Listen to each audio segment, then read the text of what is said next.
Okay, ಮತ್ತೊಮ್ಮೆ ಎಲ್ಲರಿಗೂ ನಮಸ್ತೆ. ಯಶೋಧ ಪ್ರಕಾಶ್ ಕೊಟ್ಟಕತ್ತೀರ, ಮಡಿಕೇರಿಯವಳು. ನಾನು ಆಲ್ರೆಡಿ ಇಂಡಸ್ಟ್ರಿಗೆ ಬಂದು ಒಂದು 7-8 ಇಯರ್ಸ್ ಆಯಿತು ಮೂವಿ ಲೈನಲ್ಲಿ. ಕೊಡೋ ಮೂವಿ ಫಸ್ಟ್ ಸ್ಟಾರ್ಟ್ ಮಾಡಿದ್ದು, ಪ್ರೊಡಕ್ಷನ್ ಫಸ್ಟ್ ಸ್ಟಾರ್ಟ್ ಮಾಡಿದ್ದು ಸ್ವಸ್ತಿಕ್ ಎಂಟರ್ಟೈನ್ಮೆಂಟ್ ಅಂತ ನನ್ನ ಬ್ಯಾನರು. ಕೊಡೋ ಮೂವಿ ಒಂದು 3-4 ಕೊಡೋ ಮೂವಿ ಮಾಡಿದ ಮೇಲೆ ಕನ್ನಡದಲ್ಲಿ ಡೈರೆಕ್ಷನ್ಗೆ ಬಂದಿದ್ದು. ಫಸ್ಟ್ ಡೈರೆಕ್ಷನ್ ರಂಗಪ್ರವೇಶ ಅಂತ, ಸುಮನ್ ನಗರ್ಕರ್ ಮ್ಯಾಮ್ ಅದರಲ್ಲಿ ಮೇನ್ ರೋಲ್ ಮಾಡಿದ್ರು. ಫಸ್ಟ್ ಡೈರೆಕ್ಷನ್ ಅದೇನೆ. ಸೆಕೆಂಡ್ ಕಂದೀಲು, ಸೆಕೆಂಡ್ ಮೂವಿಗೆ ನ್ಯಾಷನಲ್ ಅವಾರ್ಡ್ ಬಂದಿದೆ. ಬಟ್ 7-8 ಇಯರ್ಸ್ ತುಂಬಾ ಕಲ್ತಿದ್ದೀನಿ, ಸ್ಟ್ರಗಲು ಇದೆ. ಯಾಕಂದ್ರೆ ಫಸ್ಟ್ ಎಲ್ರಿಗೂ ಇರುತ್ತೆ, ಮೊದಲೇ ಎಷ್ಟೋ ಜನಕ್ಕೆ ಡೆಬ್ಯೂನಲ್ಲೇ ಬಂದಿರುತ್ತೆ. ನ್ಯಾಷನಲ್ ಅವಾರ್ಡ್ ಆಗಲಿ ಒಳ್ಳೊಳ್ಳೆ ಅಚೀವ್ಮೆಂಟ್ ಡೆಬ್ಯೂನಲ್ಲೇ ಬರುತ್ತೆ.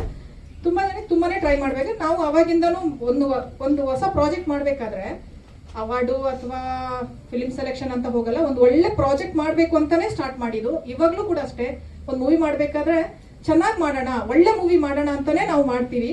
ರಿಸಲ್ಟ್ ಆಮೇಲೆ, ಅದು ಫಸ್ಟೇ ನಮ್ಗೆ ಯಾವುದು ಏನು ಗೊತ್ತಾಗೋದಿಲ್ಲ. ಎಲ್ಲ ಟೀಮ್ ವರ್ಕಲ್ಲಿ ಬಿಲೀವ್ ಮಾಡೋಳು ನಾನು. ಇದು ನನ್ನ ಮೂವಿ ಜರ್ನಿ. ಆದರೆ ಇವಾಗ ಕಂದೀಲು ವಿಷಯಕ್ಕೆ ಬಂದರೆ, ಕಂದೀಲು ನಿಜವಾಗ್ಲು ತುಂಬ ತುಂಬ ಖುಷಿಯ ಒಂದು ವಿಚಾರ. ಅದು ಮತ್ತೆ ನಾನು ಕೇಳಿದಾಗ ಅವರು ಓಕೆ ಮಾಡೋಣ ಮಾಡಿ ಅಂತ ಕೊಟ್ಟರು ಕೂಡ. ಆವಾಗಿಂದ ಸ್ಟಾರ್ಟ್ ಆಯಿತು ನಮ್ಮ ಆ್ಯಕ್ಚುಲಿ ಜರ್ನಿ. ಅದರಲ್ಲಿ ಕಂದೀಲು ಮೂವಿಗೆ ನೀವು ನಿಯರ್ ಬೈ 1 ಇಯರ್ ತೊಗೊಂಡಿದ್ದೀವಿ ನಾವು ಸ್ಕ್ರಿಪ್ಟ್ ರೆಡಿ ಮಾಡೋಕ್ಕೆ. ಒಂದೇನಾಗುತ್ತೆ ಅಂದರೆ ಅವ್ರದ್ದು ಕತೆ ಇತ್ತು, ಅದರಲ್ಲಿ ಒಂದು 50% ನಾವು ಅದನ್ನು ಹಾಗೆ ತೊಗೊಂಡು ಇನ್ನು 50% ಫುಲ್ ಚೇಂಜ್ ಮಾಡಿ ನಾವು ಮೂವಿ ಹೆಂಗೆ ಬೇಕು ಮೂವಿದು ಇದನ್ನು ಮಾಡ್ಕೊಂಡಿದ್ವಿ. 1 ವರ್ಷ ಕೂಡ ನಾನು, ಪ್ರಕಾಶ್, ಸ್ವಾಮಿ, ನಾಗೇಶ್ ಸರು 1 ವರ್ಷ ಅದ್ರ ಬಗ್ಗೆ ಡಿಸ್ಕಷನ್ ಮಾಡಿದ್ದೀವಿ. ಹಿಂಗ ಅನ್ಕೊಂಡು ನಾನು ಅವಾಗ ಅನ್ಕೊಂಡು ಒಂದು ಮೂವಿಗೆ ಎಷ್ಟೊಂದು ಇದಾಗುತ್ತಲ್ವಾ ಅಂತ. ಒಂದು ಕರೆಕ್ಟಾಗಿ ಮೂವಿ ಬರಬೇಕು, ಒಂದು ಲೆವೆಲ್ ರೀಚ್ ಆಗಬೇಕು ಅಂದರೆ ಅರ್ಜೆಂಟ್ ಅಥವಾ ಏನೋ ಒಂದು ಹೇಗೋ ಒಂದು ಅಂತ ಮಾಡ್ಲಿಕ್ಕೆ ಆಗೋದೇ ಇಲ್ಲ. ಪ್ರತಿಯೊಂದು ಪರ್ಫೆಕ್ಟಾಗಿ ನಾವು ಫಸ್ಟೇ ಪ್ಲಾನ್ ಮಾಡಬೇಕಾಗುತ್ತೆ. ನನ್ನ ಒಂದು ಸ್ಟೈಲ್ ಏನಂದ್ರೆ 100% ಪೇಪರ್ ವರ್ಕ್ ಆದ್ಮೇಲೆ ನಾನು ಶೂಟಿಂಗ್ ಹೋಗೋದು. ಆ ಥರದ್ದು 100% ಅನ್ನಿಸ್ಬೇಕು ಇದೆಲ್ಲ ಓಕೆ ಅಂತ. ಪ್ರತಿಯೊಂದು ಪೇಪರ್ನಲ್ಲಿ ಬರಬೇಕು. ಡೈಲಾಗ್ಸ್ ಇರ್ಬೋದು, ಅದಕ್ಕಿರೋ ಮೆಟೀರಿಯಲ್ಸ್ ಇರ್ಬೋದು, ಜಾಗ ಎಲ್ಲಾನು. ನನಗೆ ಆ ವಿಷಯದಲ್ಲಿ ನನಗೆ ತುಂಬಾ ಏನಂದ್ರೆ ನಾಗೇಶ್ ಸರ್, ಸ್ವಾಮಿ ಸರ್, ಅದು ಜಾಗ ಹುಡುಕೋದು, ಏರಿಯಾ ಯಾವ ಜಾಗದಲ್ಲಿ ಶೂಟ್ ಆಗಬೇಕು ಅನ್ನೋದಿರಲಿ, ಆರ್ಟಿಸ್ಟ್ ವಿಷಯದಲ್ಲಿ ಇರಲಿ, ಎಲ್ಲದ್ರಲ್ಲಿ ತುಂಬಾ ಕೋಪರೇಟ್ ಮಾಡಿ. ನನ್ನ ಟೀಮ್, ನಾನು ನಿಜವಾಗ್ಲೂ ಹೇಳ್ತೀನಿ, ಇವತ್ತಿಲ್ಲಿ ಬಂದು ನ್ಯಾಷನಲ್ ಅವಾರ್ಡ್ ತಗೊಂಡು ನಿಮ್ಮ ಮುಂದೆ ಇವತ್ತೆಲ್ಲ ಹಿಂಗ್ ಪ್ರೆಸ್ ಮೀಟ್ ಕರೆದು ಕೂದಿದ್ದೀನಿ ಅಂದ್ರೆ ಪೂರ್ತಿ ಟೀಮ್ ವರ್ಕ್ ಇದೆ ಇದರಲ್ಲಿ. ಎಲ್ಲ ಪೂರ್ತಿ ಟೀಮ್ ನಾನು ಥ್ಯಾಂಕ್ ಯು ಹೇಳ್ತೀನಿ. ಪತ್ರಕರ್ತ ಮಿತ್ರರಿಗೂ, ಮೀಡಿಯಾ ಮಿತ್ರರಿಗೂ, ಹಾಗೂ ನನ್ನ ಕಲಾಕಾರ ಬಂಧುಗಳಿಗೂ, ಹಾಗೂ ಇಲ್ಲಿ ಬಂದಂಥ ಗೆಸ್ಟ್ಗಳಿಗೂ ಎಲ್ರಿಗೂ ನಮ್ಮ ಹೃದಯಪೂರ್ವಕ ನಮಸ್ಕಾರ. ನ್ಯಾಷನಲ್ ಅವಾರ್ಡ್ ವಿಷಯದಲ್ಲಿ ಇವತ್ತು ಮುಂದೆ ಕೂತಿದ್ದೀವಿ. ನೀವೇನು ಪ್ರಶ್ನೆ ಕೇಳ್ತೀರಾ ಅನ್ನುವಂಥದ್ದು ಒಂದು ಭಯ ದೊಡ್ಡದಾಗಿದೆ. ನಾವಿಬ್ಬರು 2016 ಸಿನಿಮಾ ಬಂದ್ವಿ.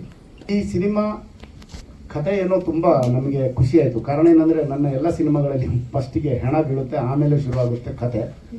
ಅದೇ ಥರ ಇವರು ಕತೆ ಹೆಣ ಅಂತ ಹೇಳಿದಾಗ ನಾನು ಟಕ್ಕಂತ ಕಚ್ಕಂತ ತಗೊಂಡೆ. ಯಾಕಂದರೆ ನಾನು ಇದೆಯಪ್ಪ, ಕತೆ ಶುರು ಆಗೋದೇ ಒಬ್ಬ ಸತ್ತ ಮೇಲೆ. ಇಲ್ಲದಿದ್ದರೆ ಫುಲ್ಲು ಎಳೆದು ಲಾಸ್ಟಿಗೆ ಸಾಯ್ತಾನೆ ಅಂದರೆ ಸರಿಯಾಗಲ್ಲ. ಫಸ್ಟಿಗೆ ಹೆಣ ಬೀಳಬೇಕು, ಆಮೇಲೆ ಕತೆ ಹೋಗಬೇಕು ಅಂತೇಳಿ ಆ ಥರ ಕತೆ ತಗೊಂಡು ಅದನ್ನು ತುಂಬ ನಾವು ಚೇಂಜ್ ಮಾಡಿದ್ವಿ. ಬೇರೆಯವ್ರ ಹತ್ರ ಇತ್ತು ಅದು, ಪಾಪ ಅವ್ರು ಇಸ್ಕೊಂಡು ಹೋಗಿದ್ದು ಬೇರೆಯವರೊಬ್ಬರು, ನಾನು ಜಬರ್ದಸ್ತಿ ಮಾಡ್ಕೊಂಡು ಇಸ್ಕೊಂಡೆ. ಕತೆ ನಿಜವಾಗ್ಲೂ ತುಂಬ ಅದು ನಾವು ಚೇಂಜ್ ಮಾಡಿರ್ಬೋದು. ಅದರಲ್ಲೂ ಅವರು ಹೆಣ ಅಂದರೆ ವ್ಯವಸ್ಥೆಯ ಬಗ್ಗೆ ಅವ್ರು ಬರೆದಿದ್ರು. ವ್ಯವಸ್ಥೆ, ಈಗಿನ ಸಮಾಜದ ವ್ಯವಸ್ಥೆಯ ಬಗ್ಗೆ ಬರೆದಿದ್ರು. ಅಂದರೆ ನಾಗೇಶ್ ಅವರು ಇದಕ್ಕೆ ತುಂಬ ಜೀವ ತುಂಬಿದ್ದಾರೆ. ಎಡಿಟಿಂಗ್ ಆಗಲಿ, ಸ್ಕ್ರಿಪ್ಟ್ ಆಗಲಿ, ಕತೆಗೆ, ಎಲ್ಲದಕ್ಕೂ ಥ್ಯಾಂಕ್ ಯು. ವೇದಿಕೆ ಮೇಲೆ ಬಂದಿರೋ ಎಲ್ಲರಿಗೂ ನಮಸ್ತೆ. ಸಿನಿಮಾ ಇದು ನನ್ನ 2ನೇ ನ್ಯಾಷನಲ್ ಅವಾರ್ಡು. ಫಸ್ಟ್ ಒಂದು ರಿಸರ್ವೇಷನ್ ಅಂತ ಒಂದು ಸಿನಿಮಾ ನ್ಯಾಷನಲ್ ಅವಾರ್ಡ್ ಅಂತ ನಾನು ಕ್ಯಾಮ್ರಾ ವರ್ಕ್ ಮಾಡಿದ್ದು. ಇದು 2ನೇ ಸಿನಿಮಾ. ತುಂಬ ಖುಷಿ ಕೊಟ್ಟಿದೆ. ನಮ್ಮ ಅನ್ನದಾತರು ಪ್ರಕಾಶ್ ಸರ್ ಆಗಲಿ, ನಮ್ಮ ಬಾಸ್ ಅಂತ, ನಾನು ಡೈರೆಕ್ಟರ್ನ ಮೇಡಮ್ ಯಾವತ್ತು ಕರೆದಿಲ್ಲ, ಬಾಸ್ ಅಂತಲೇ ಕರೆಯೋದು ನಾನು. ಅವರು ಅಷ್ಟೇ ಸಿನಿಮಾ ಮಾಡೋಕ್ಕೆ ತುಂಬ ಸಹಕಾರ ಮಾಡಿದ್ದಾರೆ ನಮಗೆ. ಹೇಗೆ ಬರಬೇಕು ಅನ್ನೋದೇ 1 ವರ್ಷ ನಾವು ಅದನ್ನು ಸ್ಕ್ರಿಪ್ಟ್ ಇಟ್ಕೊಂಡು ಒದ್ದಾಡಿದ್ದೀವಿ. ಸೆಟ್ ಆಗಲಿ, ಇಲ್ಲಾಂದರೆ ಪ್ರತಿಯೊಂದು ಒಂದು ಕ್ಯಾರೆಕ್ಟರ್ ಕಾಸ್ಟ್ಯೂಮ್ ಆಗಲಿ, ಒಂದೊಂದು ಪಾತ್ರ ಹೇಗಿರಬೇಕು. ಆಮೇಲೆ ಜನ, ಒಂದು ಎಕ್ಸಾಂಪಲ್ ಹೇಳ್ಬೇಕಂದ್ರೆ, ಕ್ಲೈಮ್ಯಾಕ್ಸಲ್ಲಿ ಒಂದು ಜಾತ್ರೆ ಇದೆ. ಆಲ್ಮೋಸ್ಟ್ ಎಲ್ಲ ಚೀಟ್ ಮಾಡೋಣ ಅಂತ ಅಂದ್ಕೊಂಡಿದ್ದು, ಚೀಟ್ ಮಾಡ್ದಂಗೆ ನಾವೇ ಸೆಟ್ ಹಾಕಿ ಆ ಜಾತ್ರೆ ಶೂಟ್ ಮಾಡಿದ್ದೀವಿ. ತುಂಬ ಚೆನ್ನಾಗಿ ಬಂದಿದೆ ಸಿನಿಮಾ. ಎಲ್ಲರಿಗೂ ಥ್ಯಾಂಕ್ಸ್. ನನ್ನ ತುಂಬ ಎಲ್ಲ ಮಾಧ್ಯಮ ಮಿತ್ರರಿಗೆ ನಮಸ್ಕಾರ. ಮತ್ತು ನಮ್ಮ ನಿರ್ಮಾಪಕರಿಗೆ, ನಿರ್ದೇಶಕರಿಗೆ, ಮತ್ತು ಇಲ್ಲಿ ಜೊತೆಲಿ ಕುಳಿತಿರುವಂಥ ಎಲ್ಲ ಕಲಾವಿದರಿಗೆ, ತಾಂತ್ರಿಕ ವರ್ಗದವರಿಗೆ ನನ್ನ ನೆಚ್ಚಿನ ಎಲ್ಲ ಬಂಧುಗಳಿಗೆ ಮತ್ತು ಕಂದೀಲು ಚಿತ್ರತಂಡದ ಎಲ್ಲ ತಾಂತ್ರಿಕ ವರ್ಗದವರಿಗೆ, ಎಲ್ಲ ಕಲಾವಿದರಿಗೆ ನಮಸ್ತಾ. ಹೆಣ, ನಾನು ಈ ಸುಷ್ಮಾ ಸ್ವರಾಜ್ ಅವರು ಒಂದು ನರ್ಸ್ ಹೆಣ ತರೋಕ್ಕೋಸ್ಕರ 2007, 8 ಆ ರೇಂಜಲ್ಲಿ ಏನೋ ಅನ್ಕೋತೀನಿ, ಅವರು ವಿದೇಶಾಂಗ ಸಚಿವರಾಗಿದ್ದಾಗ ತುಂಬ ಕಷ್ಟಪಡ್ತಾರೆ. ಆದ್ರೂ 20-25 ದಿವಸ ಆಗುತ್ತೆ ಆ ಹೆಣ ಬರೋಕ್ಕೆ. ನನಗವಾಗ ಕಾಡಿದ್ದು ಒಂದೇ ಪ್ರಶ್ನೆ, ಅಂಥ ಸಮಯದಲ್ಲಿ ಮನೇಲಿ ಇರ್ತಾರಲ್ಲ, ಹೆಣ ಬರಲಿಲ್ಲ ಅಂದಾಗ ಅವರ ಮನಸ್ಥಿತಿ ಹೆಂಗಿರುತ್ತೆ, ಅವ್ರ ಮನೆ ಸ್ಥಿತಿ, ಊರಿನ ಸ್ಥಿತಿ, ರಾಜಕೀಯ ಸ್ಥಿತಿ, ಧಾರ್ಮಿಕ, ಅಂದರೆ ಒಂದೊಂದು ಧರ್ಮದಲ್ಲೂ ಅಥವಾ ಒಂದೊಂದು ಕುಟುಂಬದಲ್ಲೂ ಒಂದೊಂದು ಧಾರ್ಮಿಕ ಆಚರಣೆ ಇರುತ್ತೆ. ಸೊ ಅಲ್ಲಿಯ ಪರಿಸ್ಥಿತಿಗಳು ಹೆಂಗಿರ್ಬೋದು. ಆಮೇಲೆ ಇವತ್ತಿಗೂ ನಿಮಗೆ ಸಿಂಗಲ್ ವಿಂಡೋ ಸಿಸ್ಟಮ್, ಏಕ ಗವಾಕ್ಷಿ ಪದ್ಧತಿ ಅಂತ ಇಲ್ವೇ ಇಲ್ಲ. ಈಗ ಯಾರಾದರೂ ಇಲ್ಲಿಂದ ದುಬೈ ಕಂಟ್ರಿ ಅಥವಾ ಬೇರೆ ದೇಶಗಳಿಗೆ ಹೋದರೆ ಹೆಂಗೆ ಅಕಸ್ಮಾತ್ ಏನಾದರೂ ತೀರ್ಕೊಂಡಾಗ ಬಾಡಿ ಹೆಂಗೆ ತರಬೇಕು ಅನ್ನೋದು ಇವತ್ತಿನವರೆಗೂ ಇಲ್ಲ. ನಾನು ಎಂಬಾಸಿಗೆಲ್ಲ ಹೋಗಿ ಬಂದಿದ್ದೀನಿ, ಇಲ್ಲಿಯ ಬೇರೆ ಬೇರೆ ಎಂಬಾಸಿಗಳಿಗೆಲ್ಲ ಹೋಗಿ ಸಂಪರ್ಕ ಮಾಡಿದ್ದೀನಿ, ಯಾರೂ ಕೂಡ ಸರಿಯಾದಂಥ ಮಾಹಿತಿ ಕೊಡಲ್ಲ. ಸೊ ಉತ್ಸುಕತೆಯಿಂದ ಹೋಗ್ಬಿಡ್ತೀವಿ ನಾವು, ಹೆಣ ತಂದ್ಬಿಡ್ಬೋದು, ಇದು ಏನೋ ದುಡ್ಡು ಸಂಪಾದನೆ ಮಾಡಿಬಿಡ್ಬೋದು, ಅಲ್ಲಿ ಕೆಲಸ ಮಾಡಿಬಿಡ್ಬೋದು ಅಂತ. ಆದರೆ ಇದನ್ನೆಲ್ಲ ತಿಳ್ಕೋಬೇಕಾಗುತ್ತೆ. ಯಾಕಂದರೆ ಅದ್ರ ಹಿಂದೆ 2008ರಿಂದನೂ ನಾನು ಹಿಂದೆ ಬಿದ್ದು ಕೊನೆಗೆ ನಾನು ಮೂಲತಃ ನಿರ್ದೇಶಕನಾಗಿದ್ದು, ಬರಹಗಾರ, ಮೂಲತಃ ನಿರ್ದೇಶಕ, ಸಂಕಲನಕಾರ. ಹಾಗಾಗಿ ಆ ಹೆಣ ಅನ್ನುವಂಥದ್ದು ವ್ಯವಸ್ಥೆಯ ಹೆಣ ಅಂತ ಬರ್ಕೊಂಡೆ ನಾನು. ಅಂದರೆ ಎಲ್ರಿಗೂ ನಮಸ್ಕಾರ. ಬೇಸಿಕಲಿ ನಾನು ಮ್ಯೂಸಿಕ್ ಮಾಡಬೇಕಾದಾಗ ಆದಷ್ಟು ಜಾಸ್ತಿ ಮ್ಯೂಸಿಕ್ ಆ್ಯಡ್ ಮಾಡಿಕೊಟ್ಬಿಡೋಣ, ಅವ್ರಿಗೆ ಎಷ್ಟು ಬೇಕು ಆಮೇಲೆ ಕಮ್ಮಿ ಮಾಡ್ಬೋದು ಅಂತೇಳಿ ನಾನೇನು ಮಾಡ್ತೀನಿ, ಜಾಸ್ತಿ ಮ್ಯೂಸಿಕ್ ಕೊಡ್ತೀನಿ. ಒಂದ್ಸಲಿ ಮ್ಯೂಸಿಕ್ ಆನ್ ಮಾಡ್ತಾನೆ, ಇಲ್ಲ ಒಂಚು ಕಮ್ಮಿ ಹಾಗೆ ಅದನ್ನ ಫೈನ್ ಟ್ಯೂನ್ ಮಾಡಿ ಮಾಡಿ ಮಾಡಿ ಅವ್ರಿಗೆ ಏನು ಬೇಕೋ ಅದನ್ನ ತಗೊಂಡ್ರು. ಹಾಗಾಗಿ ಒಂದು ಖುಷಿ ಆಯಿತು. ನಂದು 27 ಫಿಲಮ್ ಆಗಿದೆ. ಅಷ್ಟು ಫಿಲಮಲ್ಲಿ ಇದು ಮೊದಲೇ ಫಿಲಮ್, ನನಗೆ ನ್ಯಾಷನಲ್ ಅವಾರ್ಡ್ ಬಂದಾಗ ಫಿಲಮ್ಗೆ ನಾನು ಮ್ಯೂಸಿಕ್ ಮಾಡಿರೋದು. ಹಾಗಾಗಿ ಪ್ರೊಡ್ಯೂಸರ್ಗೆ, ನಿರ್ದೇಶಕರಿಗೆ, ಮುಖ್ಯವಾಗಿ ಸ್ವಾಮಿ ಅವರಿಗೆ ಮತ್ತು ನಾಗೇಶ್ ಅವ್ರಿಗೆ ಧನ್ಯವಾದ ಹೇಳ್ತೀನಿ. ನಂದು ಮತ್ತು ನಮ್ಮ ಕ್ಯಾಮ್ರಾಮನ್ ಸ್ವಾಮಿ ಅವ್ರದ್ದು ಸುಮಾರು ಒಂದು 10 ಮೇಲೆ ಫಿಲಮ್ ಒಟ್ಟಿಗೆ ಕೆಲಸ ಮಾಡಿದ್ದೀವಿ. ಅವರೇ ಮೂಲ ಕಾರಣ ಈ ಫಿಲಮ್ಗೆ ನಾನು ಮ್ಯೂಸಿಕ್ ಮಾಡೋದಕ್ಕೆ. ತುಂಬ ಖುಷಿ ಆಗುತ್ತೆ. ಮತ್ತೆ ಈ ಥರ ಒಂದು ಅವಕಾಶ ಸಿಗ್ತಾಗಲಿ ಅಂತ ದೇವ್ರು ಪ್ರಾರ್ಥನೆ ಮಾಡ್ತಾ, ಇಲ್ಲಿ ಬಂದಂತ ಎಲ್ಲರಿಗೂ ನಮಸ್ಕಾರ ಮಾಡ್ತಾ ಹೇಗೆ ಮಾತಾ ಮುಗಿಸ್ತೀನಿ. ಧನ್ಯವಾದಗಳು. ಇವತ್ತು ಬಹಳ ವಿಶೇಷವಾದ ದಿನ, ಬಹಳ ಸಂತೋಷವಾದ ದಿನ. ಯಾಕಂದ್ರೆ ನಾವು ಕೂಡ ಇಂಥ ಒಂದು ರಾಷ್ಟ್ರ ಪ್ರಶಸ್ತಿ ಪಡೆದಂಥ ಚಿತ್ರದಲ್ಲಿ ಅಭಿನಯಿಸಿದ್ದೀನಿ ಅಂತ ಹೇಳ್ಕೊಳ್ಳೋದಕ್ಕೆ ಬಹಳ ಖುಷಿ ಆಗುತ್ತೆ. ನೋಡಿ, ಕನ್ನಡ ಚಿತ್ರರಂಗದಲ್ಲಿ ಆಕ್ಚುಲಿ ಮಹಿಳಾ ನಿರ್ದೇಶಕರು ಬಹಳ ಕಡಿಮೆ, ಆದರೆ ಅವರ ಸಾಧನೆ ತುಂಬ ಜಾಸ್ತಿ ಇದೆ. ಇವಾಗ ಯಶೋಧ ಮೇಡಮ್ ಅವರಿರ್ಬೋದು, ಪ್ರೇಮಾ ಕಾರಂತ್ ಅವ್ರ ಬಗ್ಗೆ ಹೇಳಿದ್ರು, ಕವಿತಾ ಲಂಕೇಶ್ ಅವ್ರ ಬಗ್ಗೆ ಹೇಳಿದ್ರು. ಅಂದ್ರೆ ನನಗೆ ಇನ್ನೊಂದು ವಿಶೇಷ ಏನಂತ ಹೇಳಿದ್ರೆ, ನಾನು ಕವಿತಾ ಲಂಕೇಶ್ ಅವ್ರ ದೇವಿಯಲ್ಲಿ ಕೂಡ ಒಂದು ಸಣ್ಣ ಪಾತ್ರ ಮಾಡಿದ್ದೆ. ಸೊ 2 ರಾಷ್ಟ್ರ ಪ್ರಶಸ್ತಿಗಳು ಬಂದಿರುವ ಸಿನಿಮಾಲ್ಲಿ ನಾನು ಅಭಿನಯಿಸಿದ್ದೀನಿ. 2 ಮಹಿಳಾ ನಿರ್ದೇಶಕರು. ಆ್ಯಂಡ್ ಅದೇ ಮಹಿಳಾ ನಿರ್ದೇಶಕರ ಬಗ್ಗೆ ಹೇಳ್ಬೇಕಂತ ಹೇಳಿದ್ರೆ, ತುಂಬ ಕಡಿಮೆ ಜನ ಕನ್ನಡದಲ್ಲಿ ನಿರ್ದೇಶಕರಿದ್ದಾರೆ, ಬಟ್ ಸಾಧನೆ ಜಾಸ್ತಿ. ಹಾಗೆ ರೂಪಾ ರಾವ್ ಅಂತ ಇನ್ನೊಬ್ರು ಇದ್ದಾರೆ, ಅವರು ನ್ಯೂಯಾರ್ಕ್ ಫಿಲ್ಮ್ ಇನ್ಸ್ಟಿಟ್ಯೂಟ್, ಅವ್ರಿಗೂ ಪ್ರಶಸ್ತಿ ಬಂದಿದೆ.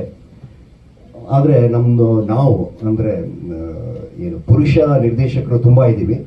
ಪ್ರಶಸ್ತಿಗಳು ಅವ್ರ ಜೊತೆ ಕಂಪೇರ್ ಮಾಡಿದಾಗ ಸ್ಟ್ಯಾಟಿಸ್ಟಿಕಲಿ ನಾವು ಆ್ಯಕ್ಚುಲಿ ಕಡಿಮೆ ಅಂತ ಅನ್ಸುತ್ತೆ. Thank you.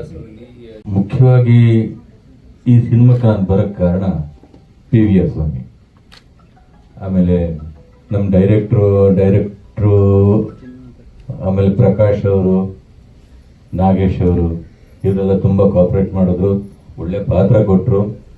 ಆಮೇಲೆ ಇನ್ನೊಂದು ಖುಷಿ ವಿಚಾರ ಏನಂದರೆ, 3 ಜನ ನಮ್ಮ ಲೇಡಿ ಡೈರೆಕ್ಟರ್ಗಳು, ಪ್ರೇಮಾ ಕಾರಂತ್, ಇನ್ನೊಬ್ರು ಕವಿತಾ ಲಂಕೇಶು, ಯಶೋಧ ಮೇಡಮು, ಇವ್ರು 3 ಜನರ ಪಿಕ್ಚರಲ್ಲೂ ನಾನು ಕೆಲಸ ಮಾಡಿದ್ದೇನೆ. 3 ಆಮೇಲೆ ಇಲ್ಲಿ ಈ ಚಿತ್ರಕ್ಕೆ ಈ ರಾಷ್ಟ್ರ ಪ್ರಶಸ್ತಿ ಬಂತು ಹೇಗಂತ ಯೋಚನೆ ಮಾಡಿದ್ರೆ, ಇದು ನಿರ್ದೇಶಕರ ಕೈಚಾಳಕ, ಆಮೇಲೆ ಮುಖ್ಯವಾಗಿ ಕಂಟೆಂಟ್. ನಾಗೇಶ್ ಅವ್ರು ತಂದಿರೋ ಕಂಟೆಂಟ್ ಅಂದ್ರೆ, ನಾವು ಒಬ್ಬ ಶಿಲ್ಪಿ ಆರಿಸ್ಕೊಳ್ಳುವಂತ ಕಲ್ಲು ಮೇಲೆ ಹೋಗುತ್ತೆ. ಆ ಕಲ್ಲನ್ನ ಅವನು ಹೇಗೆ ಕುರಿತಾನೆ, ಹೇಗೆ ಅದನ್ನ ಚಿತ್ರ ಬಿಡಿಸ್ತಾನೆ, ಅದ್ರ ಮುಖ್ಯ ಆಗೋದ ಕಲ್ಲು. ಆ ಕಲ್ಲಲ್ಲಿ ಒಂದು ಸಣ್ಣ ಸೆಲೆ ಇದ್ರೆ ಆ ಶಿಲೆ, ಆ ಮೂರ್ತಿ ಸರಿಯಾಗಿ ಬರಲ್ಲ. ಅಂತ ಒಂದು ಗಟ್ಟಿಯಾದ ಕಲ್ಲನ್ನ ನಾಗೇಶ್ ಅವ್ರು ಕೊಟ್ರು. ಅದನ್ನ ಅಷ್ಟೇ ಸುಂದರವಾಗಿ ನಮ್ಮ ಯಶೋಧ ಮೇಡಮ್ ಅವ್ರು ಕೆತ್ತದ್ರು. ಅವ್ರ ಜೊತೆಗೆ ಪಿ ವಿ ಆರ್ ಸ್ವಾಮಿ ಇದ್ರು, ಇವರೆಲ್ಲ ಸೇರ್ಕೊಂಡು ತುಂಬಾ ಚೆನ್ನಾಗಿ ಕೆತ್ತದ್ರು. ಅದಿವತ್ತು ರಾಷ್ಟ್ರ ಮಟ್ಟದಲ್ಲಿ ಸೌಂಡ್ ಮಾಡ್ತು. ಸಂತೋಷ. ಮತ್ತೊಮ್ಮೆ ಎಲ್ರಿಗೂ ಧನ್ಯವಾದಗಳು. ನಮಸ್ಕಾರ. ಮೊದಲಿಗೆ ಬಹಳ ಖುಷಿ ಆಗುತ್ತೆ ನಮ್ಮ ಕನ್ನಡಕ್ಕೆ ಈ ಒಂದು ಪ್ರಶಸ್ತಿ ಬಂದಿದ್ದು ನಮ್ಮ ಎಲ್ಲ ಕನ್ನಡಿಗರಿಗೂ ಬಹಳ ಹೆಮ್ಮೆ ತರುವಂತ ವಿಚಾರ. ಮುಖ್ಯವಾಗಿ ಒಬ್ಬ ಮಹಿಳಾ ನಿರ್ದೇಶಕಿ ತಾನು ಯಾವುದರಲ್ಲೂ ಕೂಡ ಕಡಿಮೆ ಇಲ್ಲ ಅನ್ನೋ ತರ ಈ ಸಿನಿಮಾವನ್ನ ನಿರ್ದೇಶನ ಮಾಡಿರುವಂಥದ್ದು. ಹೇಳಿ ಕೇಳಿ ಈಗಲೂ ಕೂಡ ಪುರುಷ ಪ್ರಧಾನ ಸಮಾಜನೇ. ಇಲ್ಲಿ ಒಬ್ಬ ಮಹಿಳೆ ಸಾಧನೆ ಮಾಡೋದಕ್ಕೆ ಬಹುಶಃ ಬೇರೊಬ್ಬರಿಗೆ ಸ್ಫೂರ್ತಿ ಆಗಿರೋದು ಯಶೋಧ ಮೇಡಮ್ ಹೇಳೋದಕ್ಕೆ ಇಷ್ಟಪಡ್ತಾ ಇದ್ದೀನಿ. ಮತ್ತೆ ನನಗೆ ಈ ಸಿನಿಮಾದಲ್ಲಿ ಒಬ್ಬ MLA ಕ್ಯಾರೆಕ್ಟರ್ ಅವಕಾಶ ಕೊಟ್ಟಿದ್ದು ನಮ್ಮ ಸ್ವಾಮಿ ಸರ್. ನಾನೊಬ್ಬ ಹವ್ಯಾಸಿ ಕಲಾವಿದ. ಇದು ಬಹುಶಃ 3ನೇ ಚಿತ್ರ ನಂದು. ಅಂತ ಅವಕಾಶ ಕೊಟ್ಟಿದ್ದು ಮತ್ತೆ ಇಂಥ ಒಂದು ಚಿತ್ರದಲ್ಲಿ ನಾನು ಪಾತ್ರ ಮಾಡಿದ್ದು ನನ್ನ ಪುಣ್ಯ ಅಂತ ನಾನಾದ್ರೂ ಭಾವಿಸ್ತೇನೆ. ಇಂಥ ಚಿತ್ರಗಳು ಇನ್ನಷ್ಟು ಬರಬೇಕು. ಒಂದು ಚಲನಚಿತ್ರ ರಂಗ ಅಂತ ಹೇಳಿದ್ರೆ ಅದೊಂದು ಒಳ್ಳೆ ಮೆಸೇಜ್ ಕೊಡುವಂತ ಒಂದು ಇದು ಅದು. ಅಂತ ಕಡೆ ಒಂದು ಒಳ್ಳೆ ಮೆಸೇಜ್ ಅನ್ನ ಸಮಾಜಕ್ಕೆ ಕೊಡುವಂಥದ್ದು ನಿಜಕ್ಕೂ ಒಂದು ಪುಣ್ಯದ ಕೆಲಸ. ಆ ಕೆಲಸಗಳು ಇನ್ನಷ್ಟು ಯಶೋಧ ಮೇಡಮ್ ಮತ್ತು ಅವರ ತಂಡದಿಂದ ಬರಲಿ, ನಮ್ಮ ಕನ್ನಡದಕ್ಕೆ ಒಂದು ಆಸ್ತಿ ಆಗಲಿ ಅಂತ ನಾನು ಭಾವಿಸ್ತೀನಿ. ನಿಮ್ಮೆಲ್ಲರಿಗೂ ನಮಸ್ಕಾರ. ಮತ್ತೆ ನಮಸ್ಕಾರ. ನನ್ನ ಹೆಸರು ಗುರು ತೇಜಸ್ವಿ ಶೆಟ್ಟಿ ಅಂತ. ಮೊದಲನೇದಾಗಿ Swamy sir, Nagesh sir, Yashodha madam, Prakash sir ಎಲ್ಲರಿಗೂ ಥ್ಯಾಂಕ್ಸ್ ಹೇಳಕ್ ಇಷ್ಟಪಡ್ತೀನಿ ಈ ಮೂವಿಲಿ ನನಗೆ ಆಪರ್ಚುನಿಟಿ ಕೊಟ್ಟಿದ್ದಕ್ಕೆ. ಆ್ಯಂಡ್ ಮೂವಿಗೆ ಬರೋದಾದ್ರೆ ಆಗ್ಲೇ ಹೇಳಿದ್ರು ಹೆಣ ಬಿದ್ಮೇಲೆ ಶುರುವಾಗೋದು ಮೂವಿ ಅಂತ. ಬೀಳೋ ಹೆಣ ನನ್ನ ಪಾತ್ರದೇನೆ. ಸೊ ಸೆಟ್ಟಲ್ಲಿ ಅಥವಾ ಶೂಟಲ್ಲಿ ಕಂಪ್ಲೀಟ್ ಎಲ್ಲ ತುಂಬಾನೇ ಚೆನ್ನಾಗಿತ್ತು. ಎಲ್ಲ ಥರ ಫೆಸಿಲಿಟೀಸು ಇತ್ತು, ಯಾವುದಕ್ಕೂ ಕೊರತೆ ಇರಲಿಲ್ಲ. ಆಮೇಲೆ ಮೂವಿಲಿ ಸ್ಯಾಡ್ ಎಂಡಿಂಗು ಅಂತ ಹೇಳ್ದಂಗಿತ್ತು. ಸೊ ಸ್ಯಾಡ್ ಎಂಡಿಂಗ್ ಆದರೂ ಕೂಡ ಮೂವಿ ಟೀಮ್ ಅವ್ರಿಗೆಲ್ಲ ಒಂದು ಒಳ್ಳೆ ಬಿಗಿನಿಂಗ್ ಸಿಕ್ಕಿದೆ. ಸೊ ಅದಕ್ಕೆ ಖುಷಿ ಪಡ್ತಿದ್ದೀನಿ. And this is just a beginning. ಎಲ್ಲರಿಗೂ ಮುಂದೆ ಒಳ್ಳೆ ಫ್ಯೂಚರ್ ಇದೆ. ಆ್ಯಂಡ್ ಈ ಇಡೀ ಟೀಮ್ ಅವರು ತುಂಬ ಎತ್ತರಕ್ಕೆ ಬೆಳೀತಾರೆ ಅಂತ ಅನ್ಕೊಂಡಿದ್ದೀನಿ. Thank you. Sorry, Vanitha Rajesh. ಹೌದು, ಪ್ರಾರಂಭದಿಂದಲೂ ಅದೇನೋ ಎಲ್ಲರಿಗೂ ವಿನಿತಾ ರಾಜೇಶ್ ಅಂತಾನೆ ಪರಿಚಯ ಆಗಿದೆ. ನನ್ನ ಹೆಸರು ವನಿತಾ ರಾಜೇಶ್. ನಾನು ಮೂಲತಃ ರಂಗಭೂಮಿ ಕಲಾವಿದೆ. ಸುಮಾರು 27 ಸಿನಿಮಾಗಳಲ್ಲಿ ನಾನು ನಟಿಸಿದ್ದೀನಿ. ಅದರಲ್ಲಿ 15ರಿಂದ 16 ಸಿನಿಮಾ ಎಲ್ಲ ಪ್ರಯೋಗಾತ್ಮಕ ಸಿನಿಮಾ, ಕಲಾತ್ಮಕ ಸಿನಿಮಾಗಳಲ್ಲಿ ನಾನು ಅಭಿನಯಿಸಿರೋದು. ಎಲ್ಲ ಸಿನಿಮಾ ಫೆಸ್ಟಿವಲ್ಲಿ ಹೋದಾಗ ರಾಷ್ಟ್ರೀಯ ಸಿನಿಮಾ ಚಲನಚಿತ್ರೋತ್ಸವದಲ್ಲಿ ನಮ್ಮ ಸಿನಿಮಾಗೆ ಪ್ರಶಸ್ತಿ ಬಂತು, ಅಂತಾರಾಷ್ಟ್ರೀಯ ಪ್ರಶಸ್ತಿ ಸಿಕ್ತು ಎಲ್ಲ ಹೇಳೋರು. ಆದರೆ ಕಂದಿಲಿಗೆ ರಾಷ್ಟ್ರ ಪ್ರಶಸ್ತಿ ಬಂತು ಅಂದಾಗ ನನ್ನ ಮನೆಯ ವಾತಾವರಣ ಸದ್ಯಕ್ಕೆ ಖುಷಿ ಪಡೋ ಹಂತದಲ್ಲಿ ಇರಲಿಲ್ಲ. ಆದರೆ ನನಗಿದು ಖುಷಿ ಆಗ್ತಾ ಇದೆ. ಆದರೆ ಅದನ್ನು ಹೇಳ್ಕೊಳಕ್ ಆಗ್ತಾ ಇಲ್ಲ ನನಗೆ. ಈ ಸಿನಿಮಾಕ್ಕೆ ರಾಷ್ಟ್ರ ಪ್ರಶಸ್ತಿ ಬಂದಿದೆ, ಹೆಂಗೆ ಹೇಳೋದು? ಮನೆಯಲ್ಲಿ ಮಾವನವರ ಆರೋಗ್ಯ ಸರಿ ಇಲ್ಲ, ಏನಪ್ಪ ಹೆಂಗಪ್ಪ ಅನ್ನೋ. ಈಗಲೂ ಕೂಡ ನಮ್ಮ ಮಾವ ಆಸ್ಪತ್ರೆಯಲ್ಲಿದ್ದಾರೆ. ಯಾವ ಕ್ಷಣಕ್ಕೆ ಏನಾಗುತ್ತೆ ಅನ್ನೋ ಗೊತ್ತಿಲ್ಲ. ಆದರೂ ಎಲ್ಲರ ಖುಷಿ ಜೊತೆಲಿ ನಾನು ಇರಬೇಕು ಅನ್ನೋ ಕಾರಣಕ್ಕೆ ಬಂದಿದ್ದೀನಿ. ಭಾಳಷ್ಟು ಇಲ್ಲಿ ತನಕ ಮಾಡಿರೋ ಸಿನಿಮಾಗಳು ಎಲ್ಲವೂ ನಾನು ಆಯ್ಕೆ ಮಾಡ್ಕೊಂಡಿದ್ದೋ ಅಥವಾ ನನ್ನನ್ನು ಆಯ್ಕೆ ಮಾಡ್ಕೊಂಡಿದ್ದಂತಹ ಅನ್ನದಾತರು ಸ್ವಾಮಿ ಸರ್ ಅಂತವ್ರು ಇರಬಹುದು, ನಾಗೇಶ್ ಸರ್, ಮೂಲ ಹಿರಿಯೂರು ರಾಘವೇಂದ್ರ ಅವ್ರನ್ನ ನಾನು ತುಂಬ ನೆನ್ಪು ಮಾಡ್ಕೋತೀನಿ. ಈ ಥರ ಕಥೆಗಳಿದ್ದಾಗ ಪಾತ್ರ ಕೇಳಿದ ತಕ್ಷಣ ಇಲ್ಲ ಅಮೃತ ರಾಜೇಶ್ ಇದ್ದಾಳೆ, ವನಿತಾ ಇದ್ದಾಳೆ, ಈ ಪಾತ್ರಕ್ಕೆ ಹಾಗೆ ಸೂಟ್ ಆಗ್ಬೋದು ಅಂತ ತುಂಬ ನನ್ನನ್ನು ಈ ಫೀಲ್ಡಲ್ಲಿ ಅವಕಾಶಗಳನ್ನ ಕೊಡಿಸ್ತಾ ಬಂದಿರೋವಂಥವ್ರು, ನನ್ನ ಬೆನ್ನೆಲುಬಾಗಿ ನಿಂತಂಥವ್ರು, ಅವ್ರನ್ನೆಲ್ಲ ನಾನು ಈ ಕ್ಷಣದಲ್ಲಿ ನೆನೆಸ್ಕೋತೀನಿ. ರಮೇಶ್ ಬಾಬು ಅವರು ಇಲ್ಲಿ ನಮಗೆ ಅನ್ನದಾತರು. ಅಂದರೆ ಅನ್ನವನ್ನು ಹಿಂಗೆ ಹಿಡ್ಕೊಂಡು ಹೋದ ತಕ್ಷಣ ಅಣ್ಣ ಹಸಿವು ಅಂದ ತಕ್ಷಣ ಬಾರಮ್ಮ ಅಂತ ಹೇಳಿ ಮೂರ್ತಣ್ಣ, ಇವ್ರಗಳ ಜೊತೆ ಎಲ್ಲ ನಾನು ಸುಮಾರು ಒಂದು 16-17 ವರ್ಷದಿಂದ ಕೆಲಸ ಮಾಡ್ತಾ ಇದ್ದೀನಿ. ಪ್ರಶಸ್ತಿಗಳು ಬರೋ ಸಿನಿಮಾಗಳಲ್ಲಿ ಆ್ಯಕ್ಟ್ ಮಾಡಿದ್ದೀನಿ. ಆದರೆ ನನಗೆ ಎಲ್ಲೋ ಒಂದು ಗುರ್ತು ಅನ್ನೋದು ಸಿಕ್ಕಿರಲಿಲ್ಲ. ಈ ಹನುಮಿ ಅನ್ನೋ ಪಾತ್ರದಿಂದ ರಾಷ್ಟ್ರ ಮಟ್ಟದಲ್ಲಿ ನಾನು ಗುರುತಿಸ್ಕೊಂಡಿದ್ದೀನಿ ಅಂತ ಹೇಳ್ಕೊಳ್ಳೋದಕ್ಕೆ ಹೆಮ್ಮೆ ಆಗುತ್ತೆ. ನನಗೆ ಈ ಸಿನಿಮಾದ ಸ್ಕ್ರಿಪ್ಟ್ ಕೊಟ್ಟ ತಕ್ಷಣ ಬೇರೆ ಏನನ್ನು ತಲೆಯಲ್ಲಿ ಇಟ್ಕೋಬೇಡಿ, ಬರೀ ಪಾತ್ರ ಒಂದು ನೋಡ್ಕೊಳ್ಳಿ ಅಂತಂದ್ರು. ಆದ್ರೆ ಆ ಪಾತ್ರ ಓದ್ತಾ ಓದ್ತಾ ಉಮಾಶ್ರೀ ಮೇಡಮ್ ನನಗೆ ತುಂಬಾ ತಲೆಗೆ ಬರ್ತಾ ಇರೋ ಆ ಕ್ಷಣದಲ್ಲಿ ನಾನು ಪುಟ್ಟಕ್ಕನ ಮಕ್ಕಳು ಸೀರಿಯಲ್ ನಲ್ಲಿ ಆಕ್ಟ್ ಮಾಡ್ತಾ ಇದ್ದೆ. ಎಷ್ಟೋ ಸರಿ ಅವ್ರ ಹತ್ರ ಹೇಳ್ತಾ ಇದ್ದೆ, ಮೇಡಮ್ ಈ ಪಾತ್ರ ಓದ್ತಾ ಇದ್ರೆ ನೀವೇ ತಲೆಗೆ ಬರ್ತೀರಿ, ಹಂಗ್ ಮಾಡ್ಬೇಡ ಪಾತ್ರ ನಾವು ಸುಮ್ಮನೆ ಹಂಗೆ ಓದು, ಯಾರ್ಯಾರನ್ನೋ ತಲೆಯಲ್ಲಿ ಇಟ್ಕೊಂಡು ಓದ್ಬೇಡ ಅಂತ ಅವರು ತುಂಬಾ ಸರಿ ನಂಗೆ ಹೇಳಿರೋರು. ಆ ಮಾತುಗಳನ್ನೆಲ್ಲ ಮನಸ್ಸಿನಲ್ಲಿ ಇಟ್ಕೊಂಡು ಸೆಟ್ಟಿಗೆ ಹೋದ್ಮೇಲೆ ಆ ಸೆಟ್ಟಿನ ವಾತಾವರಣನೇ ಬೇರೆ ಆಗೋಗಿತ್ತು. ಆಮೇಲೆ ಆ ಸಂದರ್ಭದಲ್ಲಿ ನನಗೆ 5 ತಿಂಗಳು ನಾನು ಪ್ರೆಗ್ನೆಂಟ್ ಇದ್ದೆ. ಆ ಸಮಯದಲ್ಲಿ ನಂಗೆ ಹೇಳಿದಾಗ 2 ತಿಂಗಳು ಹೊಟ್ಟೆ ಕಾಣಲ್ಲ ಬಿಡು, ಹೆಂಗೋ ಮಾಡ್ಬಿಡ್ಬೋದು ಅನ್ನೋದೊಂದು ಮನಸ್ಥಿತಿ ಇತ್ತು. ಆದ್ರೆ ಅದು ಮುಂದೆ ಹೋಗ್ತಾ ಹೋಗ್ತಾ ನನಗೊಂದು ಭಯ ಇತ್ತು. ಏನಪ್ಪ ಅಲ್ಲಿ ಅಂದ್ರೆ ಆ ಸ್ಕ್ರಿಪ್ಟ್ ಅಲ್ಲಿ ಮೇಡಮ್ ಹೇಳ್ದಂಗೆ ಏನು ಪೇಜಿಗೆ ಬಂದ ಮೇಲೆ ನಾನು ಮುಂದೆ ಹೋಗ್ತಿದ್ದು ಅಂತ ಪ್ರತಿಯೊಂದು ಬರ್ದಿದ್ರು. ನಾನು ಹೆಂಗ್ ಕುತ್ಕೋಬೇಕು ಅನ್ನೋದು ಕೂಡ ಪೇಪರ್ ಅಲ್ಲಿ ಮೆನ್ಷನ್ ಆಗಿತ್ತು. ಅವಳು ಹೇಗ್ ಕುತ್ಕೊಂಡು ಮುದ್ದೆ ತಿರುಗಿಸ್ತಾ ಇರ್ತಾಳೆ, ಯಾವ ರೀತಿನಲ್ಲಿ ಲೈಟ್ ಬರುತ್ತೆ ಹೋಗುತ್ತೆ, ಇದೆಲ್ಲನೂ ಮೆನ್ಷನ್ ಆಗಿತ್ತು. ಅವಾಗ ಯೋಚನೆ ಮಾಡ್ತಾ ಇದ್ದೆ, ಕುಂತೆದ್ದೋಳ್ಬೇಕಾದ್ರೆ ಏನಾದ್ರು ಆದ್ರೆ ಮತ್ತೆ ಧೈರ್ಯ ತಗೊಂಡು ಏನಾಗಲ್ಲ, ನಾವು ಆರ್ಟಿಸ್ಟ್ ಆಗಿದ್ದವರು ಇದನ್ನೆಲ್ಲ ಯೋಚನೆ ಮಾಡಬಾರ್ದು ಅಂತ. ಅದ್ 2-3 ದಿನದಲ್ಲಿ ಇವ್ರಿಗೆ ಗೊತ್ತಾಗೋಗ್ಬಿಡ್ತು.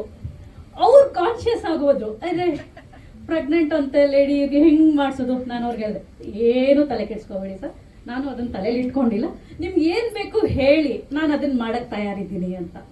ಸೊ ಇವತ್ತಿನ ಈ ಖುಷಿಗೆ ನನ್ನ ತಂಡದವರು ಎಲ್ಲರೂ, ಜೊತೆಗೆ ನನ್ನ ಕುಟುಂಬ, ಇಲ್ಲಿ ಮೇಡಮ್ಗೆ ಹೇಗೆ ಪ್ರಕಾಶ್ ಸರ್ ಇದ್ದಾರೋ ಹಾಗೆ ನನ್ನ ಹಿಂದೆ ನನ್ನ ಗಂಡ ರಾಜೇಶ್ ಯಾವಾಗಲೂ ಇರ್ತಾರೆ, ಜೊತೆಗೆ ನನ್ನ ಮಕ್ಕಳು. ಬಂದ ತಕ್ಷಣ ಮೇಡಮ್ ಕೇಳಿದ್ರು, ನಮ್ಮ ರಾಷ್ಟ್ರ ಪ್ರಶಸ್ತಿ ತಂದ ಮಗು ಎಲ್ಲಿದೆ ಅಂತ. ಕರ್ಕೊಂಡು ಬಂದಿಲ್ಲ ಮೇಡಮ್ ಅಂತ. ಅವ್ನು ಕರ್ಕೊಂಡು ಬಂದ್ರೆ ನಾನು ಇಲ್ಲಿ ಕುತ್ಕೊಳ್ಳೋಕೆ ಬಿಡಲ್ಲ, ಆ ರೀತಿ ಮಾಡ್ತಾನೆ. ತುಂಬ ಖುಷಿ ಆಗ್ತಿದೆ ಈ ವಿಚಾರಗಳನ್ನೆಲ್ಲ ನಿಮ್ಮ ಮುಂದೆ ಹಂಚ್ಕೊಂಡಿದ್ದಕ್ಕೆ. ಮತ್ತೆ ಎಲ್ಲರಿಗೂ ಧನ್ಯವಾದ ಹೇಳ್ತಾ ಇದ್ದೀನಿ. ನಮಸ್ಕಾರ. ಪ್ರಭಾಕರ್ ಸರ್, ನಿಮ್ದೆ ವೇದಿಕೆ ಇವಾಗ. ಎಲ್ಲ ನನ್ನ ಮಾಧ್ಯಮ ಮಿತ್ರರವರಿಗೆ, ಮಾಧ್ಯಮ ಎಲ್ಲ ವರ್ಗದವರಿಗೆ, ಹಾಗೆ ಮುಖ್ಯವಾಗಿ ಇಡೀ ಕಂದಿಲು ಚಿತ್ರತಂಡ, ನಾವೆಲ್ಲಿದ್ದೀವಿ, ನಮ್ಮನ್ನು ನೀವು ನೋಡ್ತಾ ಇದ್ದೀರಿ. ಈ ಸಿನಿಮಾದ ಈ ಗೆಲುವಿಗೆ ನೀವು ಕೂಡ ಎಲ್ಲ ಕಾರಣ ಆಗಿದ್ದೀರಿ, ತಂಡದವರು, ಮತ್ತೆಲ್ಲ ನನ್ನ ಅಭಿಮಾನಿ ದೇವರುಗಳು, ನಮ್ಮ ಅನ್ನದಾತ, ಅನ್ನ ಬ್ರಹ್ಮ ಪ್ರಕಾಶ್ ಕಾರ್ಯಪ್ಪ ಸರ್, ನಿರ್ಮಾಪಕರು. ಚೆನ್ನಾಗಿ ಚಿಕ್ಕದಾಗಿ ಚೊಕ್ಕಟಾಗಿ ಕೆಲವೊಮ್ಮೆ ಪರ್ಸನಲ್ ಆಗಿ ಕರೆದು ಪ್ರಭಾಕರ್ ಸರ್ ಹೀಗಿದ್ರೆ ಚೆನ್ನಾಗಿರುತ್ತೆ ಅನ್ನೋ ಒಂದು ನಿರ್ದೇಶನ ನೀಡಿದಂಥ ನಮ್ಮ ಯಶೋಧ ಮೇಡಮ್, ಅದು ಹೇಳ್ತೀನಿ ಆಮೇಲೆ, ಯಶೋಧ ಮೇಡಮ್ ಅವರು. ಹಾಗೆ ಬಹುಶಃ ನನಗೆ PVS ಸ್ವಾಮಿಯವರು ನನಗೆ ಎಲ್ಲಿ ಗುರಿ ಇಟ್ಟರು ಅಂತ ಗೊತ್ತಿಲ್ಲ ನನಗೆ. ನಾನು ಆಲ್ರೆಡಿ ಕುಂದಾಪುರ, ಉಡುಪಿ, ರಿಷಬ್ ಶೆಟ್ಟಿ ಏರಿಯಾ ನಮ್ಮದು, ಅದೇ ಊರು. ಕಾಲ್ ಬಂತು PR ಸ್ವಾಮಿಯವರು. ನಾನು ಅವರ ಕ್ಯಾಮರಾ ಮೇಲೆ ಸಿನಿಮಾ ನೋಡಿದ್ದೀನಿ, ಅವ್ರನ್ನ ನಾನು ಛಾಯಾಚಿತ್ರದಲ್ಲಿ ನೋಡಿದ್ದೀನಿ. ಆದರೆ ನನಗೆ ಅವರಿಗೆ ಎಲ್ಲೂ ಮುಖ ಪರಿಚಯ ಆಗಿದೆ, ಎಲ್ಲೂ ಇರಲಿಲ್ಲ. ಆದರೆ ನನಗೆ ಗೊತ್ತು, ಇಂಥ ಅದ್ಭುತ ಒಬ್ಬ ಕ್ಯಾಮ್ರಾಮ್ಯಾನು ನನಗೆ ಕಾಲ್ ಮಾಡ್ತಾ ಇದ್ದಾರಲ್ಲ, ಏನು ಸಿನಿಮಾ ಇರ್ಬೋದು, ಅದೇನು ಕ್ಯಾಮ್ರಾಮನ್ ಅಂತ ಕೇಳಲಿಕ್ಕೆ ಸಾಧ್ಯ. ನನ್ನ ಮನಸ್ಸೊಳಗೆ ಬಂತು. ಪರವಾಗಿಲ್ಲ ಸರ್, ಯಾವಾಗ ಬರುತ್ತೆ ಮಾಡೋಣ ಅಂತ ಹೇಳಿದೆ, ಎಲ್ಲಿ ಲೊಕೇಶನ್ ಬರುತ್ತೆ ಹಾಗೆ ಅಂತ. ಸರಿ ಓಕೆ ಅಂತ ಎಲ್ಲ ಆಯಿತು. ಆಮೇಲೆ ನಡೆದ ಕಥೆನೇ ಬೇರೆ. ಅದೇನೋ ಶೂಟಿಂಗ್ ಅಂತ ಬರುವಾಗ ನಮ್ಮ ಕಥಾಗಾರರು ನನ್ನ ವೆಲ್ಕಮ್ ಮಾಡಿದರು, ಒಂದು ಟ್ಯಾಕ್ಸಿಯಿಂದ ಕರ್ಕೊಬರ್ತಾಯಿದ್ರು. ಹಾಗೆ ಇವರು 14 ವರ್ಷದ ಹಿಂದಿನ ಕಥೆ ಇತಿಹಾಸ ನನ್ನ ಮುಂದೆ ಬರ್ತಾ ಇದೆ.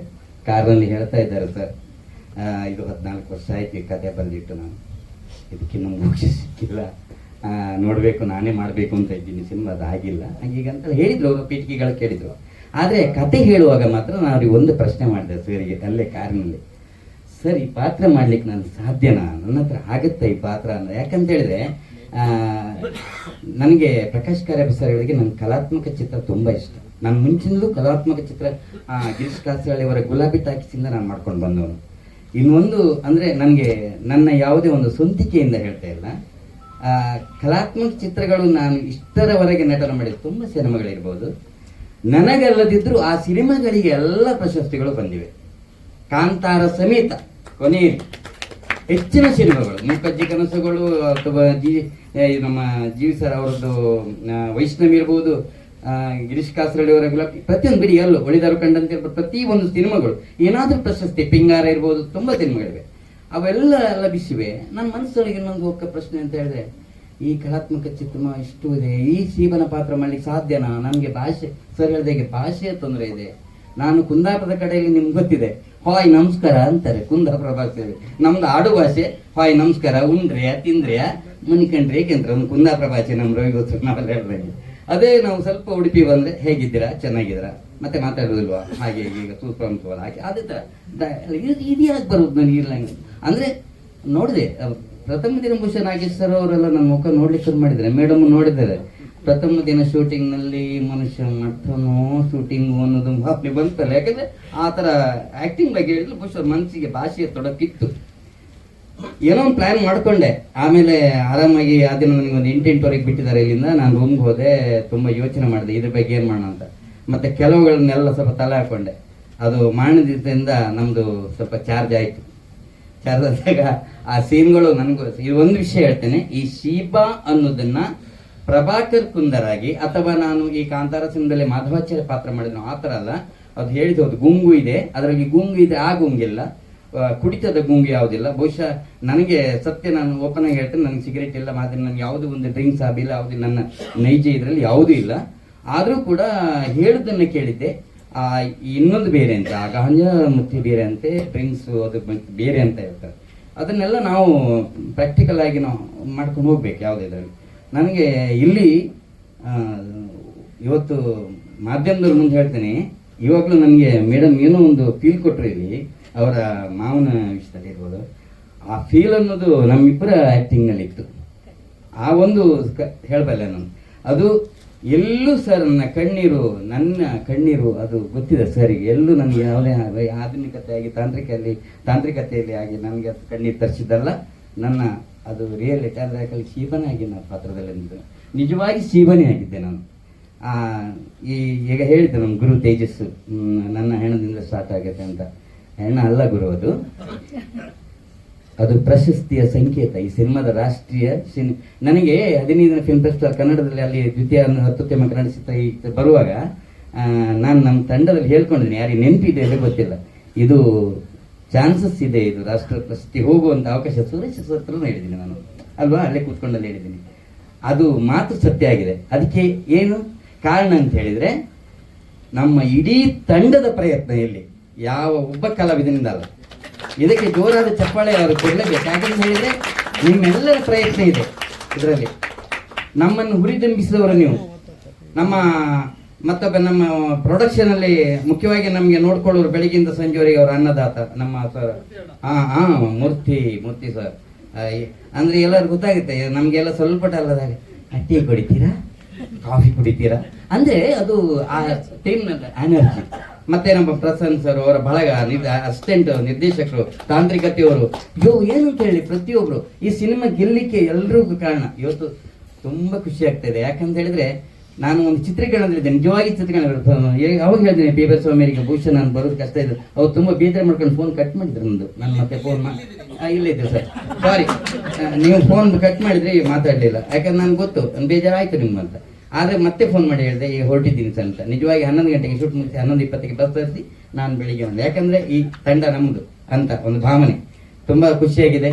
ಇಡೀ ತಂಡಕ್ಕೆ ಮತ್ತೊಮ್ಮೆ ಸ್ವಾಮಿ ಸರ್, ನಿಮ್ಮನ್ನು ಯಾವತ್ತೂ ನಾನು ಮರೆಯುವುದಿಲ್ಲ. ನನ್ನ ನಟನೆಗೆ ಅವಕಾಶ ಕೊಟ್ಟಿದ್ರಿ ಅಂತ ಇಲ್ಲಿ ಎಲ್ಲಿ ಮೆಚ್ಚುಗೆ ಅಲ್ಲ, ಒಂದು ಉತ್ತಮ ಸಿನಿಮಾಕ್ಕೆ ನನ್ನನ್ನು ಕರೆದು ಇಲ್ಲಿ ಒಂದು ಕಥಾನಾಯಕ ನನಗೆ ಮಾಡಿದ್ರಲ್ಲ, ತುಂಬ ಖುಷಿ, ತುಂಬ ಈ ತಂಡಕ್ಕೆ ಧನ್ಯವಾದಗಳು.